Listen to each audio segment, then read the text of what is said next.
Bonjour à tous et à toutes, c'est Camille de la B-Team. J'espère que vous m'entendez tous et toutes très très bien. C'est notre première room, alors j'espère que vous serez indulgents. J'ai avec moi aujourd'hui 4 superbes collaboratrices que certaines d'entre vous connaissent déjà si vous nous suivez sur les réseaux sociaux. Je suis donc accompagnée aujourd'hui de Priska, Marilou, Emma et Lola. Je vois qu'elles sont toutes les 4 connectées et je vois leur micro coupé. Alors, je ne sais pas du tout, comme c'est la première room que j'organise, si vous pouvez les filles... Ah, super. Vous pouvez donc désactiver et activer vos micros quand vous voulez, c'est top. Génial. Génial. Bah, merci beaucoup à vous 4 pour cette super room. Comme je le disais, c'est notre première, donc vraiment, soyez indulgents avec nous. Le sujet de la room aujourd'hui, c'est d'évoquer notre rapport à la beauté. Là, je suis face à 4 profils très très différents, avec des âges différents. Bien évidemment, je vais vous laisser toutes vous présenter. Si ça vous va d'ailleurs, je vous propose de commencer. Si vous pouviez toutes me donner votre prénom, votre âge éventuellement, votre rôle chez Blissim, et puis peut-être aussi me dire depuis combien de temps vous travaillez chez Blissim, si ça vous va. Alors, je ne sais pas si vous voyez les visages apparaître sur le même sens que moi, mais j'ai d'abord Priska, ensuite Emma, Lola puis Marilou, donc si ça vous va, on peut peut-être respecter cet ordre pour les présentations. Oui, totalement. Je vais commencer.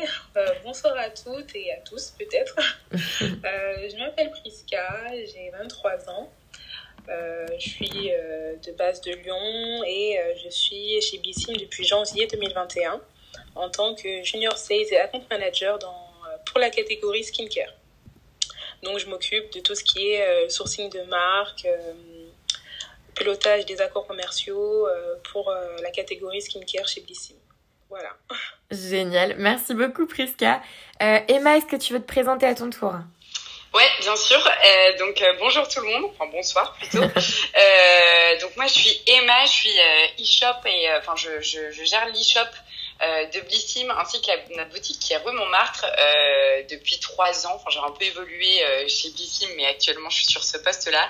Donc en gros, moi je gère avec notre équipe toutes les marques qui sont référencées et disponibles chez Blissim avec les produits que vous pouvez acheter et ensuite voilà toute la boutique que vous pouvez aller voir donc rue Montmartre.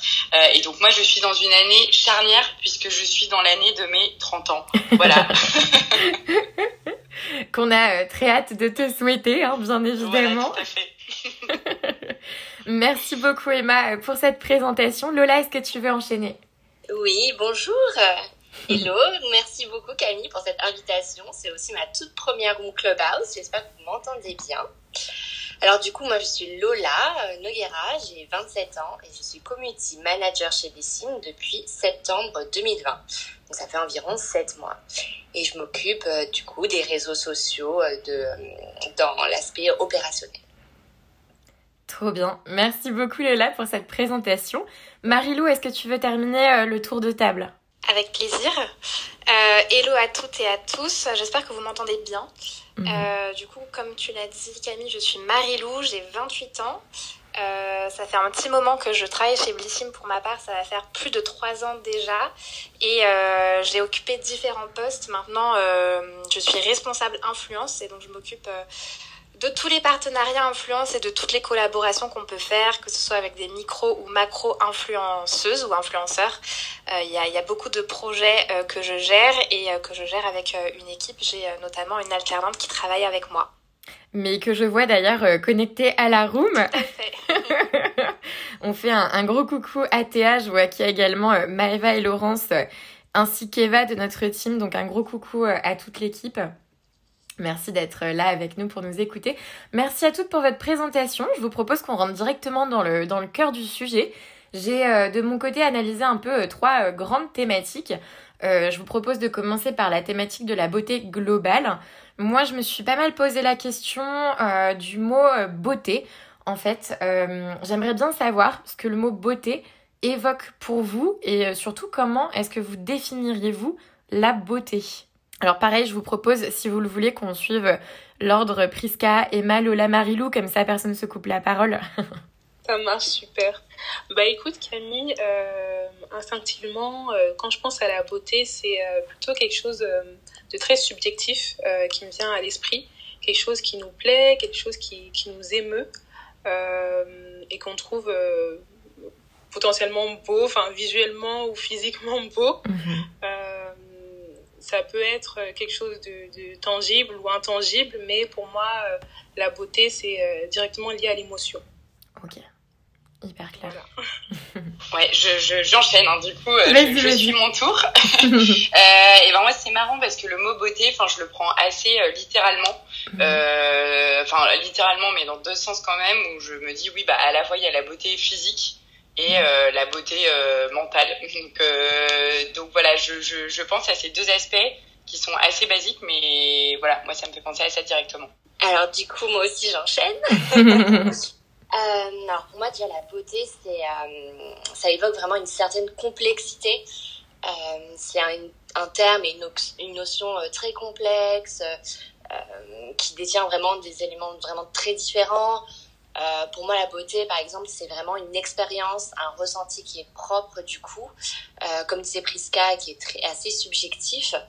Ça serait un sentiment d'admiration face à une personne, même ça peut être une chanson, un objet, un paysage, mais aussi à une action, parce qu'on peut dire que c'est une belle action. Mais c'est surtout un jugement qui est propre. Pour moi, il n'y a pas une beauté universelle. Ce qui est beau pour l'un n'est pas forcément beau pour l'autre. Voilà. Tu dis ça très justement, et d'ailleurs, c'est pas pour rien que notre slogan, c'est l'adresse de toutes les beautés, hein, finalement. Je trouve que vous avez déjà toutes les trois bien résumé ça. Marie-Lou, je suis curieuse de savoir aussi ta définition de la beauté. Comme je suis la dernière à prendre la parole, après Prisca, Lola et Emma, c'est sûr qu'il y a des choses qui se recoupent et qui se regroupent par rapport à ce que moi, ça m'évoque le mot beauté, la notion de beau et de beauté, et que c'est pas forcément évident à définir. Quoi qu'il en soit, vous avez une définition de la beauté qui est hyper intéressante, qui est hyper complète. C'est vrai que moi, personnellement, quand on me parle de beauté, j'ai tendance à m'en tenir au côté hyper physique du terme. Donc, c'est hyper intéressant d'aller au-delà. Je le rappelle, mais notre slogan, c'est vraiment l'adresse de toutes les beautés et c'est pas pour rien. C'est d'ailleurs pour ça qu'aujourd'hui, on est 5 collaboratrices de Blissim qui sont aussi différentes les unes des autres. J'en profite avant de passer à la thématique suivante pour saluer Sybille et Camille qui font également partie de la team Blissim et que je vois avec nous ce soir. Donc un petit coucou. Donc ça enchaîne sans transition avec la deuxième thématique qui est votre rapport à la beauté. Alors là, j'ai toute une série de petites questions pour vous. La première étant, est-ce que vous êtes à l'aise avec votre reflet dans le miroir ? Prisca, si tu veux peut-être commencer pour cette question. Alors, c'est une question très très pertinente parce que c'est vraiment récemment que je me suis rendu compte de l'importance de se sentir à l'aise avec son reflet dans le miroir puisque on cohabite chaque jour avec nous-mêmes. Donc, avec le temps, j'ai vraiment appris à mieux me connaître et à, je veux dire, mieux m'aimer aussi puisque avant, mon reflet à travers le miroir, c'était plus en fonction des autres et de la société. Je vais dire, par exemple, dans ma communauté, j'ai des traits et une apparence qui plaît. Donc, dans ma communauté, je suis belle, mais dans une autre, je le suis un peu moins. Donc, tout ça était un peu en contradiction. Et j'avais du mal à moi-même trouver le juste milieu pour me sentir personnellement à l'aise. Et ça revient à ce que je disais tantôt, que la beauté, c'est très subjectif. Et avec le temps, j'ai appris à m'accepter. Donc oui, on va dire que je suis plus à l'aise. Après, à 100%, je ne sais pas. Mais je pense que c'est très important de travailler là-dessus. Ok, merci beaucoup pour ta réponse. Emma, est-ce que tu veux enchaîner ? Ouais, j'enchaîne. Et ben, je suis assez d'accord avec ce que Prisca disait sur le fait que être à l'aise avec son reflet dans le miroir, c'est pas forcément quelque chose que tout le monde a tout de suite et naturellement. Donc je pense que c'est quelque chose qu'on peut acquérir avec le temps. Enfin, en tout cas, moi, c'était mon cas aussi. Et en fait, aujourd'hui, honnêtement, je suis à l'aise avec mon reflet dans le miroir, mais clairement, ça dépend des jours. Hein. Il y a des jours où ça le fait pas du tout. Et du coup, je vais pas être très contente de me regarder dans un miroir. Et il y a d'autres jours où tout ira très bien. Donc franchement, c'est effectivement quelque chose qui s'acquiert avec le temps. Faut se donner un peu confiance, voilà. Et puis faut aussi se plaire. Mais enfin, on est des femmes et après ça dépend clairement des jours. Il faut pas s'en vouloir. Pour moi, c'est aussi ça qui est important, c'est de dire que si un jour on n'est pas à l'aise avec son reflet, c'est pas très grave parce qu'il y a des jours comme ça et après voilà, peut-être que demain ça ira mieux, la semaine d'après, voilà. Alors je suis tout à fait d'accord avec Priska et Emma. C'est un gros travail, je pense, à faire sur soi-même. Après, pour moi, pour être complètement transparente, je suis pas vraiment à l'aise avec mon reflet dans le miroir. Et c'est bien dommage, mais bon, c'est un travail à faire. C'est vrai qu'il y a des jours où j'ai une image plus positive de moi-même et je ne suis jamais complètement à l'aise avec qui moi je pense voir dans le miroir. Parce qu'évidemment, il y a le regard des autres ou il y a des personnes qui nous disent nous sommes très bien. Mais surtout, je pense que le nôtre, on a un regard très critique sur soi-même et très difficile. Et je pense que c'est un gros travail à faire, voilà. Mais c'est surtout on imagine un idéal qui est vraiment inatteignable et je pense que c'est pour ça que c'est si difficile à se sentir vraiment à l'aise avec notre reflet. Moi, je te rejoins complètement, Lola. Je pourrais m'entendre parler suite à ce que tu viens de dire. Je suis pas à l'aise non plus, moi, à 100% avec mon reflet dans le miroir. Je pense que c'est compliqué de l'être. Voilà, on est des femmes. Peut-être qu'on en reparlera tout à l'heure, mais tout ce qu'on voit sur les réseaux, voilà, un petit peu tout ce qu'on entend sur comment on appréhende la beauté, le beau, et c'est pas forcément évident parce qu'on se dit qu'il y a cet idéal qui est difficilement atteignable. Après, je peux pas dire que du coup je me regarde jamais dans le miroir parce que ça c'est faux, surtout que je pense que voilà, en tant que femme on peut passer pas mal de temps devant le miroir à faire des soins, etc. Et ça je prends toujours du plaisir à le faire, mais c'est pas pour autant que je suis forcément à l'aise. Et disons que le miroir peut justement renvoyer tous ces petits défauts qu'on n'aime pas et qu'on voit peut-être parfois qu'on est les seuls à voir, mais qui vont être d'autant plus flagrants quand on se retrouve confronté à notre reflet. Waouh, merci beaucoup pour tous vos témoignages. Merci d'être aussi honnête et franche. Ça fait vraiment plaisir d'entendre tout ça. Ça me conforte aussi moi-même, je vous le cache pas, donc très très contente. Ma deuxième question, qui est aussi compliquée, est-ce que vous vous sentez belle? Waouh. Rien que ça. Rien que ça. Écoute, là, je rejoins un peu Lola qui disait que la beauté, c'est très complexe. Et moi, je me sens belle, mais plus d'un point de vue, comment dirais-je, sur ma personnalité. Je suis fière de mes valeurs, de mes principes, de qui je suis aujourd'hui dans la société, pour ma famille, pour mes amis. Donc, je trouve que je suis une belle personne. Après, en ce qui concerne le physique, c'est un peu plus compliqué. C'est dur de cohabiter en soi-même avec des parties de son corps qu'on aime un peu moins. Donc, sur la partie physique, c'est un peu plus compliqué, je dirais. Et, ouais, c'est vraiment difficile de vivre physiquement avec un corps qui ne nous convient pas forcément à 100%. Mais je pense que par rapport à ça, c'est à nous de trouver le juste milieu et de s'accepter, tout simplement. Moi, je rejoins Priska dans le sens où, c'est déjà cette question, effectivement, je la trouve plus compliquée que le fait d'être à l'aise avec son reflet dans le miroir et de se sentir belle. Surtout qu'il y a, encore une fois, belle physiquement ou belle intérieurement. Et compliqué comme réponse, mais en tout cas, sur le physique, c'est vrai que quand nous, on se regarde dans le miroir, on voit toujours le petit détail qu'on voudrait refaire, etc. et qui n'est pas forcément possible ou pas. Enfin, chacun fait ce qu'il veut. Et du coup, moi, encore une fois, ça rejoint ma réponse de tout à l'heure sur le fait que ça dépend des moments. Autant il y a des moments où je peux me sentir belle parce que voilà, j'aurais fait un soin, que je trouve que ma peau est toute douce, etc. Ou alors il y a d'autres moments où je me trouve belle parce que je trouve que je suis bien habillée. Ou il y a encore d'autres moments où je me dis cool, j'ai fait un truc un peu humanitaire, donc je suis trop contente de moi, je suis fière de moi, donc je sais pas, je me sens belle, enfin ça me donne la confiance pour me sentir belle. Ou encore un autre moment où je sais pas, j'ai fait un effort sportif où je suis fière de moi et pareil, je me sens belle. Donc en fait, pour moi, il y a plusieurs situations dans lesquelles on peut se sentir belle autre que physiquement. Et encore une fois, ça dépend des jours. Ça peut bien tomber ou ça peut mal tomber selon les jours. Alors, je rebondis sur ce que Emma vient de dire. Pour moi, c'est tout à fait ça. C'est vraiment plutôt un état d'esprit. Donc, c'est quand on se sent bien, quand on est positif. Donc, déjà, ça nous aide à se sentir un peu plus belle ou un peu plus beau. Donc, je dirais parfois. Mais pour moi, ça reste très éphémère. C'est un peu comme une euphorie, ce sentiment vraiment mental, émotionnel, où on se sent bien, mais qui peut redescendre très vite. Donc, je dirais oui, surtout parfois. Et de mon côté, encore une fois, je rejoins les filles. Alors, une certitude, c'est pas tout le temps. Alors, je vais pas dire que jamais je ne me sens belle. Je pense qu'il y a de temps en temps, comme les filles l'ont dit, quand on est fier de soi, quand on a l'impression d'avoir accompli quelque chose, et que voilà, on a un sentiment d'émotion qui nous remplit et qui nous fait nous sentir belle et bien.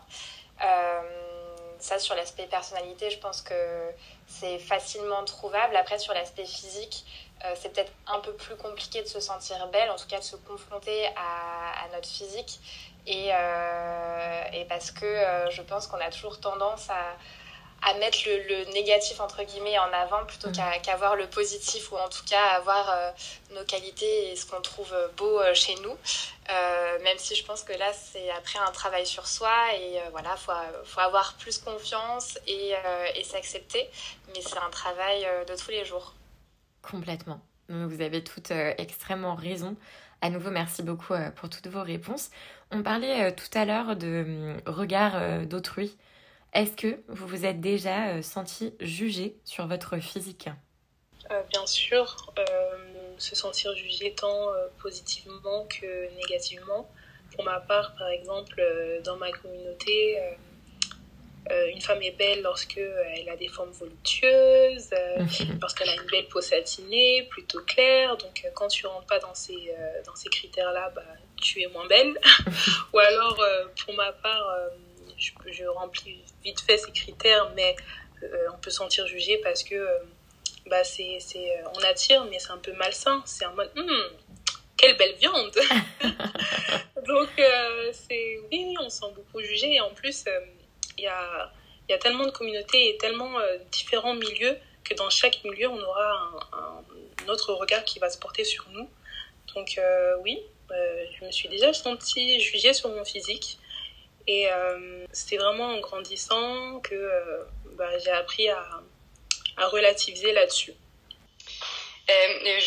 J'enchaîne, hein, du coup, c'est marrant, cette question est assez marrante parce que quand je la lis, je me dis, oui, forcément, je me suis déjà sentie jugée sur mon physique. Et en fait, en y pensant, je me dis, oui, j'ai déjà dû l'être, mais ça m'a jamais marqué. Enfin, après, c'est parce que moi, j'ai plutôt du genre à me dire que je m'en fiche un peu de ce que les autres pensent. Donc c'est peut-être aussi pour ça que moi, cette question, quand je la lis, je me dis évidemment que je me suis déjà sentie jugée, mais je me rappelle pas du sentiment que ça m'a fait, en tout cas sur que j'ai éprouvé au moment où je me suis dit ça. Donc je pense que tout le monde se sent jugé. Après, c'est une question de se dire est-ce que oui ou non j'y accorde de l'importance ou pas. Et comme le disait Prisca, ça dépend parce qu'en plus on est tous différents, chacun a ses goûts, et effectivement quelque chose peut être beau pour quelqu'un et pas pour quelqu'un d'autre. Donc voilà. Alors c'est super intéressant ce que tu viens de dire, Emma, parce que justement moi c'est tout à fait l'inverse. Je me suis sentie jugée pour mon physique déjà tout le temps et constamment. Et pour moi ça me touche un peu, mais déjà en fait surtout pour mes origines asiatiques. Donc ça, je pense que c'est un tout autre débat. Mais c'est vrai que, je pense plus à une époque, mais j'aimais bien me pomponner, bien m'habiller, etc. Et je pense que les personnes jugent très facilement. On peut vite avoir une image d'une personne assez superficielle, même un peu bête ou presque malveillante, alors que une personne peut être très belle, que ça soit physiquement, et être belle aussi du coup intérieurement. Mais je pense que les personnes jugent très vite et je ne sais pas si c'est parfois de la jalousie ou autre, mais je pense que pour les personnes qui sont très très très belles, ça peut être aussi difficile pour elles d'être constamment jugées en fait. Surtout en étant une femme en tout cas. Et moi, de mon côté, je vais reprendre un peu tout ce qui a été dit. Je reprends surtout ce que Emma disait sur le fait de ne pas forcément se souvenir de s'être ressentie jugée physiquement. Je pense que c'est un petit peu mon cas. C'est sûr que ça a dû m'arriver, mais je m'en souviens peut-être pas forcément, parce que là aussi, j'ai plutôt tendance à avoir plutôt le positif. Après, je pense que ça tient aussi quand même de mon physique forcément, et je pense que je renvoie certainement une image, alors c'est dur de trouver les bons mots, mais un petit peu passe-partout, j'ai envie de dire, ou un peu lisse. Lola, tu disais voilà, que tu avais tendance peut-être à te pomponner, à te maquiller beaucoup, etc., ce qui n'est pas forcément mon cas. Donc comme je suis un petit peu lisse ou passe-partout, j'ai peut-être moins tendance du coup à me soumettre à différentes critiques, comme je rentre un peu dans un moule et que voilà, je passe un peu partout. Je sais pas si vous voyez ce que je veux dire, mais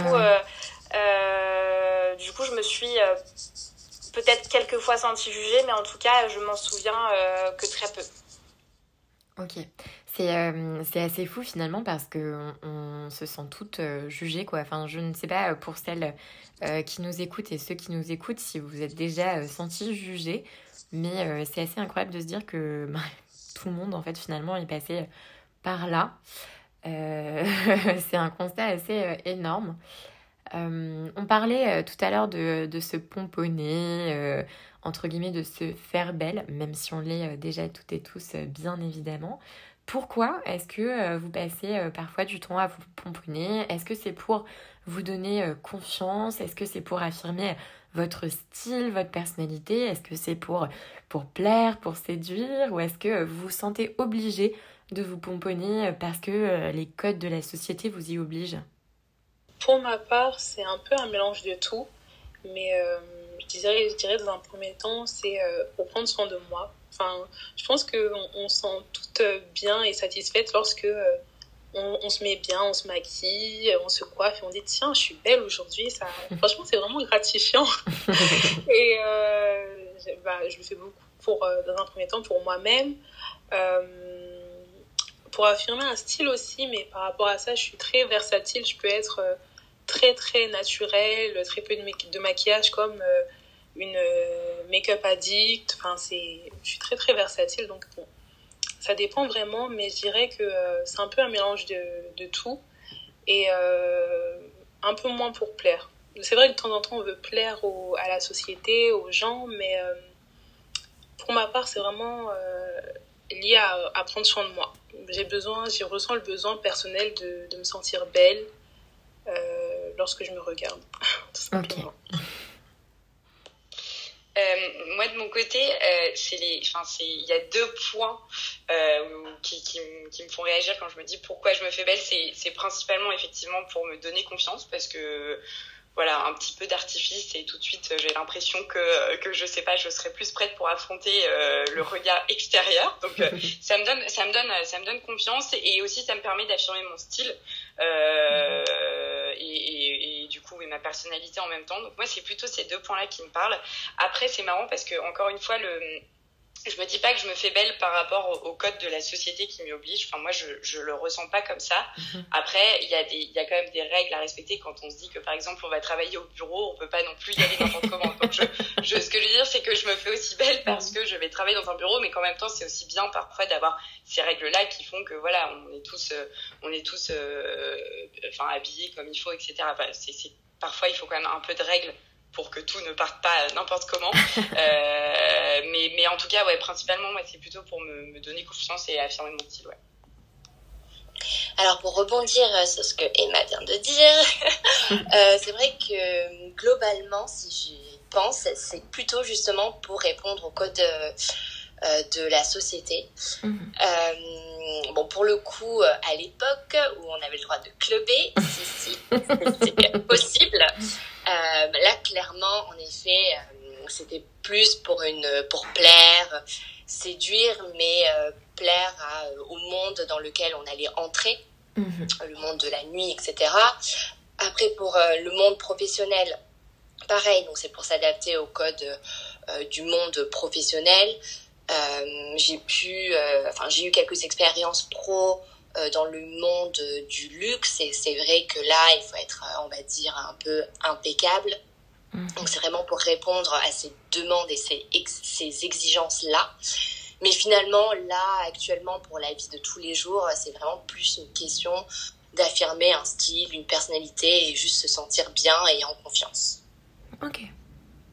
Bah écoute, moi je suis plutôt d'accord avec ça aussi. Moi je me fais plutôt belle pour moi et pas forcément pour les autres, même si forcément je vais peut-être être contente si un jour je me suis fait belle, je sais pas, pour une occasion particulière, c'est mon anniversaire ou je sais pas, il y a un truc à fêter. Et voilà, on a envie de marquer un petit peu le coup, d'avoir des jolis commentaires de son entourage qui vont dire mais t'es hyper jolie et forcément du coup ça flatte et ça fait plaisir, mais je pense qu'avant tout c'est important de le faire pour soi parce que ça permet d'avoir confiance en soi et se donner de l'assurance. Je pense par exemple en ce moment on peut être souvent en télétravail, etc. et pas forcément du coup faire vraiment d'efforts entre guillemets ou du coup avoir ce rythme de bureau où tous les jours on avait tendance à se faire belle. Donc là ça va peut-être être plus ponctuel et du coup plus se marquer. Et dans ces cas-là je vais me dire bon bah un jour allez tu te fais belle mais pour toi parce que du coup ça me fait du bien, ça me fait plaisir. Je sais pas, ça va me donner un petit coup de boost, ça va me permettre de mieux entamer la journée et de me dire allez t'es à fond, un peu la working girl qui se réveille et qui s'apprête et parfois ça aide du coup pour le moral et pour tout ce qui va avec.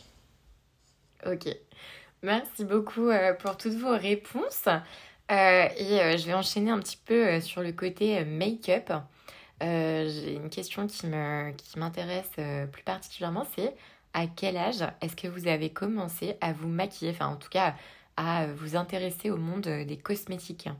Pour ma part, j'ai commencé très tôt puisque j'avais une mère, j'ai une mère très très coquette, donc j'étais toujours derrière elle à rouler ses vernis, ses mascaras, ses crayons. Donc je pense que j'ai commencé à mettre du make-up vers l'âge de 13-14 ans et de façon plus régulière à partir de mes 16 ans. Alors moi, j'ai commencé, je pense plutôt au lycée, mais juste le mascara classique, assez basique, je pense juste ça. Et après, honnêtement, j'ai jamais été la make-up addict vraiment sur le make-up. Je suis pas forcément très artistique de ce côté-là. Donc je suis toujours restée basique dans ma routine make-up. Ça a toujours été mascara, blush, poudre, et même aujourd'hui, je mets juste plus que du blush et de la poudre.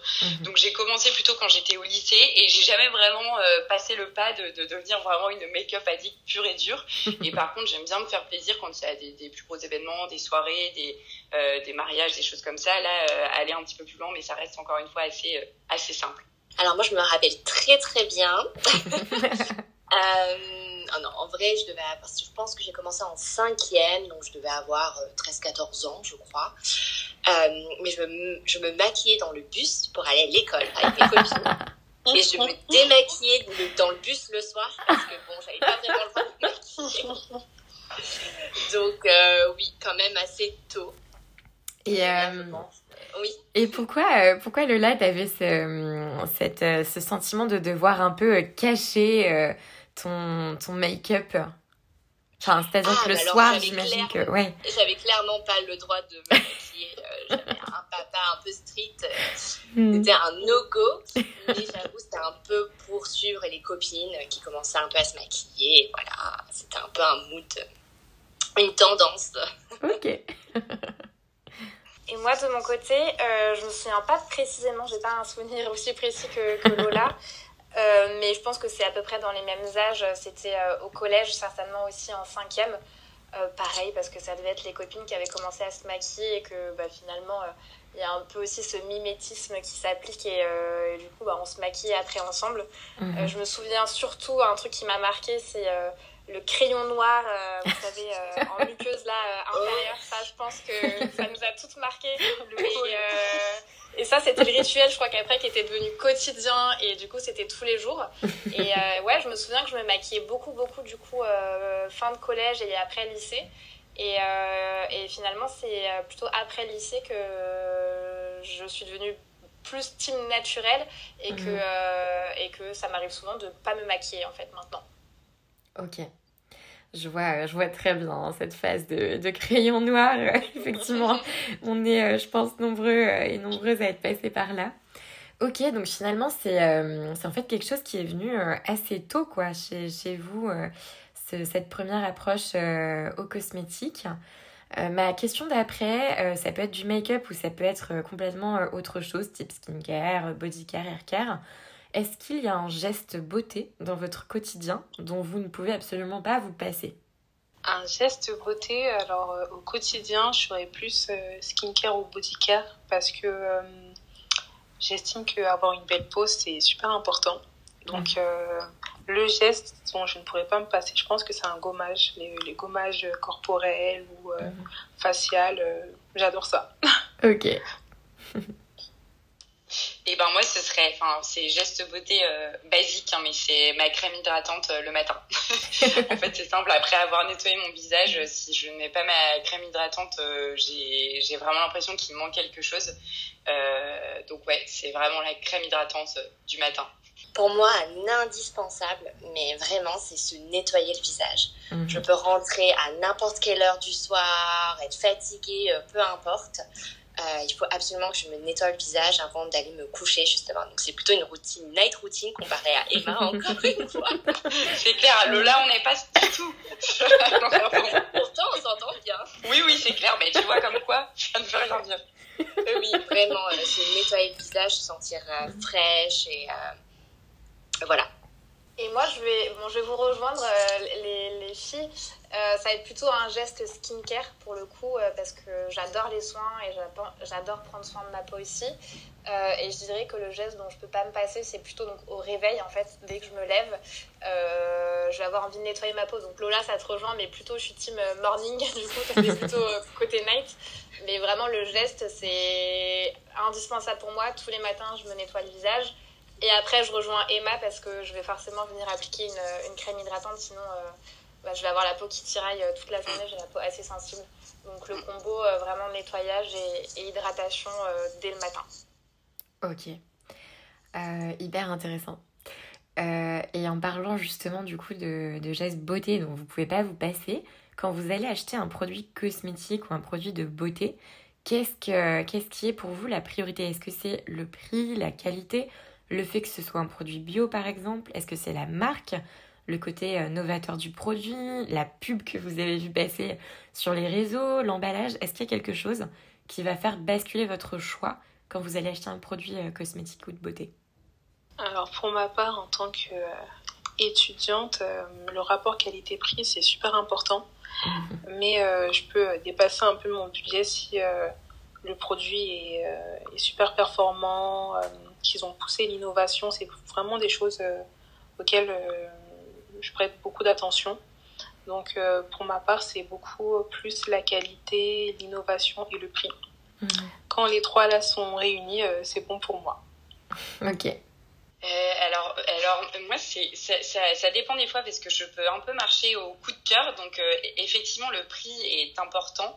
Après si c'est un gros coup de cœur parce que j'ai déjà testé une crème ou un autre produit dans ma Blissim par exemple, je peux mettre le prix un peu plus élevé. Donc il y a cette notion de prix, mais il y a surtout cette notion de qualité, voilà quoi, la qualité. Et la qualité c'est quand même dur quand on va dans un magasin directement de reconnaître tout de suite est-ce que ça va bien aller à notre peau, est-ce que ça va nous correspondre sur le long terme, etc. Donc je dirais la qualité, mais en même temps c'est quelque chose qui se teste, donc à voir. Et je fais de plus en plus attention maintenant au fait qu'effectivement ce soit un produit naturel. En tout cas pour ce que j'utilise pour mon visage ou sur mon corps, ouais, je fais de plus en plus attention à ça. Je suis une néo-green addict, mais du coup ça rentre de plus en plus en compte dans mes achats. Ok. Ah, et bien là je suis d'accord avec Emma. Ah yes. Alors avant je ne faisais pas trop attention attention au côté green, maintenant de plus en plus. Après, comment je choisis mes produits, donc si je n'ai jamais testé, vraiment la notoriété de la marque, pour moi, c'est assez important. Alors qu'une petite marque peut être très performante, mais c'est vrai que pour l'instant, si j'ai des bons échos d'une marque, j'aurais plus confiance en ces produits. Après, c'est vrai que pour moi, le packaging est très important aussi. J'aime bien tout ce qui est design, tout ce qui est beau, justement. Mais bon, évidemment, si un produit est ultra efficace, je pourrais craquer pour un emballage qui me plaît moins. Mais c'est vrai que c'est un côté important. Le prix, un peu moins. Faut pas que ça soit excessif, évidemment.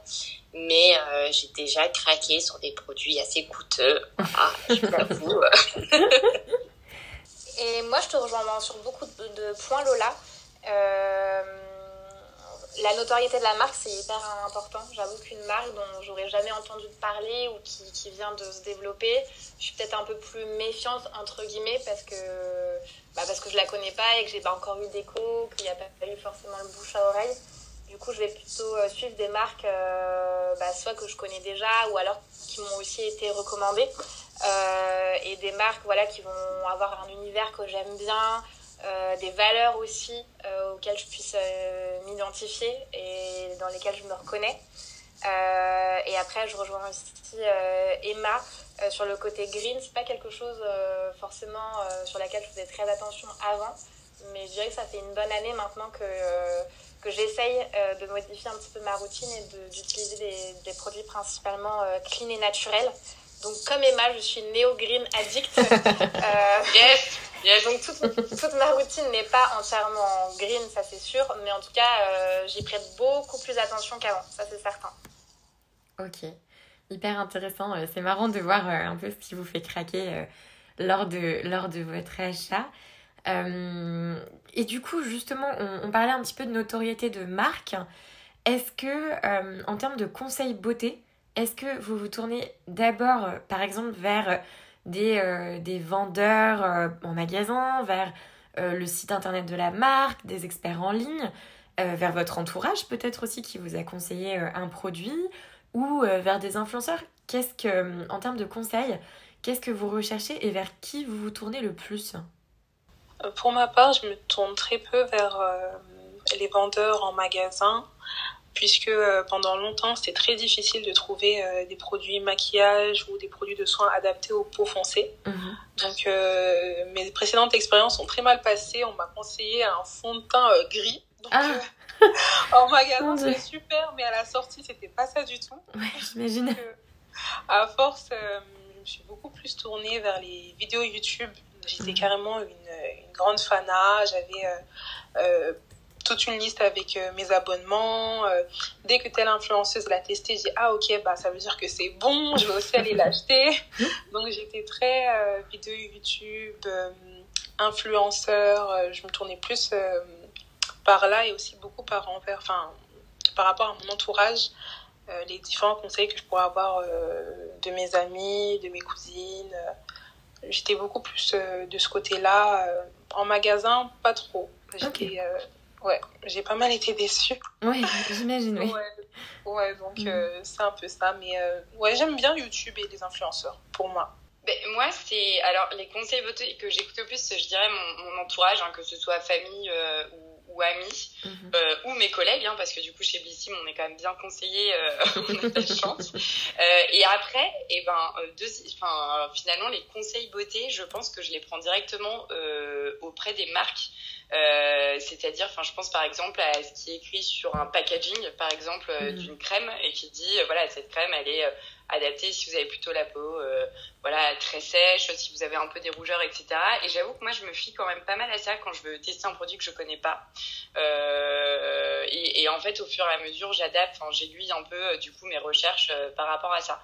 Mais donc, entourage, et sinon, vraiment, ce qui est un peu dit par les marques, et expliquer sur les produits directement. Alors, un peu comme Emma sur l'entourage, j'aime bien avoir le retour d'expérience de mes proches. Après, j'adore lire les avis en ligne. Parce qu'il y a souvent du positif, mais aussi du négatif. Et c'est ça qui me plaît. C'est de vraiment... comme ça, on sait à quoi s'attendre en fait avec un produit quand on lit des avis et qu'ils soient positifs ou négatifs. Après, par contre, je ne fais malheureusement pas confiance aux vendeuses vendeurs et vendeuses en magasin, sauf à Audrey, notre conseillère beauté de la boutique Bellissime à Paris, parce que j'ai appris à la connaître et elle est de très très bons conseils. Mais c'est vrai que j'ai eu des mauvaises expériences en boutique, qu'on m'a conseillé certaines crèmes, enfin surtout en skincare en tout cas, qui ne me correspondaient pas du tout. Et puis surtout, j'ai cette expérience où quand j'arrive, il y a toujours un jugement, justement une critique, où rien ne va chez nous, en mode ah non mais là vous avez la peau trop grasse, imperfection, vous faites tout mal, etc. Et là on vous propose une crème soi-disant miracle, mais déjà l'expérience commence mal. Donc bon. Et donc oui, vraiment, je chine les avis en ligne, etc. Mais c'est vrai que je ferai moins confiance s'il y a vraiment zéro avis sur un produit en tout cas. Et moi, de mon côté, je pense que travailler chez Bellissime, déjà, forcément, ça inspire beaucoup et ça peut aussi beaucoup aider et conseiller, puisque on baigne dans cet univers. Donc, voilà, que ce soit entre collègues ou après, on peut avoir la chance quand même de rencontrer beaucoup de personnes qui travaillent chez les marques. Donc, je peux me fier beaucoup, je sais pas, aux fondateurs, aux fondatrices de certaines marques et voilà, de tous les conseils qu'ils ont à donner, de comment ils ont créé la marque et quel est l'ADN, etc. Les make-up artistes aussi, quand ça touche vraiment au make-up, je trouve ça hyper intéressant de les voir faire des make-up ou d'avoir des conseils de leur part. Ça, je trouve que c'est hyper intéressant. Et sinon, forcément, je suis obligée d'aborder le sujet influenceur, vu que c'est quand même mon domaine. Donc, Prisca, je te rejoins là-dessus sur le fait de regarder beaucoup de vidéos YouTube, de prendre des conseils sur cette plateforme. Donc, c'est mon cas. Clairement, j'ai baigné, j'ai consommé énormément de vidéos YouTube quand j'étais plus jeune, et c'est toujours le cas. Et c'est vraiment là où j'allais le plus pour soit moi avoir des conseils beauté sur des produits à acheter, ou même juste me nourrir de nouveautés qui sortaient sur le marché, de nouvelles marques, de nouvelles tendances. Et je trouve que YouTube, c'est une plateforme infinie sur laquelle il y a des millions de vidéos, ou Instagram aussi, maintenant je regarde beaucoup forcément. Et moi, c'est le volet que j'apprécie le plus. Même si après, parfois on retrouve beaucoup de marques similaires chez les influenceurs, donc on se dit est-ce que vraiment ils sont honnêtes en nous faisant la promotion de la marque, etc. Mais je pense que après on peut directement se renseigner plus en profondeur, et éventuellement du coup je finis par aller sur le site de la marque à regarder des avis. Mais je trouve que c'est quand même intéressant de regarder tout ce que les influenceurs font. Ok, waouh, hyper clair. Merci à toutes. Je le dis beaucoup, mais merci vraiment à toutes de prendre le temps de bien développer vos réponses. Avant de terminer la room, il y a une dernière question que j'aimerais vous poser. Une question qui pourra d'ailleurs faire l'objet d'une room entière à elle toute seule. Alors Emma, on parlait tout à l'heure de tes 30 ans à venir. Moi, je te vois venir. Je sens que effectivement vous me voyez venir à 10 000 km, mais est-ce que vous avez peur de vieillir ? Je sais pas si du coup j'enchaîne directement, vas-y. Mais figurez-vous que pour moi la réponse est non, encore une fois, même si je suis dans l'année charnière de mes 30 ans, mais c'est marrant parce qu'en plus Camille on en a finalement parlé il y a pas si longtemps que ça, et honnêtement non, moi c'est pas du tout quelque chose qui me fait peur, et d'ailleurs sur aucun de mes différents âges je me suis dit j'ai l'impression de vieillir, etc. Et pour mes 30 ans, c'est toujours la même chose, hein. Et comme on se disait, moi, ce qui me fait plus bizarre, c'était juste que je me disais à 20 ans, oui, quand j'aurai 30 ans, je serai là, j'habiterai à tel endroit, ma vie sera comme ci, comme ça, et qu'en fait, c'est pas du tout le cas.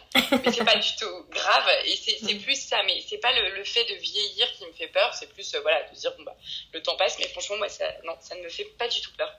Je rejoins beaucoup Emma sur ce qu'elle dit. C'est pas vieillir en soi, mais c'est plus le temps qui passe, parce que on a un peu des critères dans la société que bon, à 25 ans, on aimerait déjà être cadre, à 30 ans, premier enfant, appartement acheté. Donc, c'est plus ce genre de choses qui nous font peur. Et par exemple, dans mon cas, étant à 23 ans, on est là autour de moi. Ah ouais, Prisca, ah ouais, bientôt 25. Hein, tu commences à faire ci, à faire ça. Je me dis, mince. En soi, c'est vraiment pas une pression qu'on a, mais à force d'écouter notre entourage ou les proches, on est amené à se poser des questions en mode ah ouais, hier j'avais 20 ans, bientôt j'en ai 25. Donc j'ai pas tellement peur, mais c'est plus la notion effectivement le temps qui passe. Mais ouais, effectivement, je pense qu'on devrait pas trop se mettre de pression par rapport à ça. Alors, moi, quand j'étais jeune, plus jeune, je suis encore jeune, quand j'étais adolescente, j'avais vraiment envie, en fait, de vieillir. Mais je pense que c'était pour une notion de plus de liberté, où j'avais peut-être un idéal où je me voyais justement à 25, 30 ans et que je voulais atteindre. Bon, finalement, c'est pas forcément le cas non plus. Et du coup, je pense que c'est plus cette notion aussi du temps qui me fait un peu peur. Après, en termes de beauté, donc physique, c'est vrai que de plus en plus, j'y pense. Mais je pense que c'est plus une pression que la société nous met et qui donne en fait cette image de l'âge qui est négative. Et qu'il faut, pareil, retravailler intérieurement avec nous-mêmes, quoi. Mais c'est vrai que ça me fait un peu peur. Moi, de mon côté, j'ai pas mal évolué sur le sujet. Si on m'avait posé la question il y a quelques années, j'aurais dit un grand oui. J'ai peur de vieillir, alors pas forcément pour l'aspect physique, parce que c'était pas forcément avoir des rides, par exemple, qui me faisaient peur, mais c'était de me dire... un petit peu tout le côté insouciant qu'on a quand on a 20 ans, et ben on finit par le perdre, et ça me faisait vraiment peur. J'avais un peu ce syndrome de Peter Pan, où je voulais rester une éternelle adolescente ou jeune adulte, en me disant voilà, là, je suis très bien dans ma vie. Et voilà, ça c'était vraiment entre mes 20 et 25 ans, c'était hyper présent, et finalement dès que je soufflais une nouvelle bougie chaque année, ça m'angoissait. Enfin, j'étais là, je veux pas vieillir, je veux pas prendre une année de plus. Et puis je crois que là, plus je me rapproche des 30 ans, et plus en fait je m'assagis un peu de ce côté-là, et ça me fait moins peur. Je me dis qu'en fait c'est comme ça, c'est les choses de la vie, et que déjà j'ai pas forcément peur du coup de l'aspect physique, et qu'après j'essaye de mettre aussi de côté toute la pression sociale, parce que je pense qu'il y a aussi beaucoup ça, on entend beaucoup parler en ce moment, voilà, quand Emma, tu le dis, hein, l'année charnière des 30 ans, etc. Et je pense que ça me faisait un peu peur d'arriver aux 30 ans avant. Et puis maintenant que j'y suis dans pas si longtemps, je le prends plutôt calmement, en me disant c'est pas si dramatique que ça. Et puis ne te mets pas la pression, ou en tout cas la pression et les codes que la société peut mettre, et ne les prends pas en compte, et fais ta petite vie de ton côté, et tout ira très bien. Merci énormément à toutes pour cette discussion. Ça fait finalement presque 1 heure qu'on est entre nous. J'espère que toutes ces réflexions autour de notre rapport à la beauté vous auront plu. Sachez que du coup, nous avons enregistré cette room et qu'on la mettra à disposition en replay sur YouTube. N'hésitez pas à nous dire si jamais vous avez envie de nous entendre débattre sur d'autres sujets. On est hyper preneuse. C'était notre première room. Donc, je trouve que ça s'est plutôt bien passé. On pourra réitérer l'expérience, j'espère. Oui, merci beaucoup, en tout cas, plaisir. Merci vraiment à vous. Merci beaucoup d'avoir été naturelle, honnête. Merci d'avoir répondu à mes questions parfois un peu compliquées. Mais ça a été un plaisir pour moi de vous avoir avec moi ce soir. Et puis, j'espère qu'on se dit à très bientôt. À bientôt. À bientôt. Merci beaucoup. Bonne soirée à tous.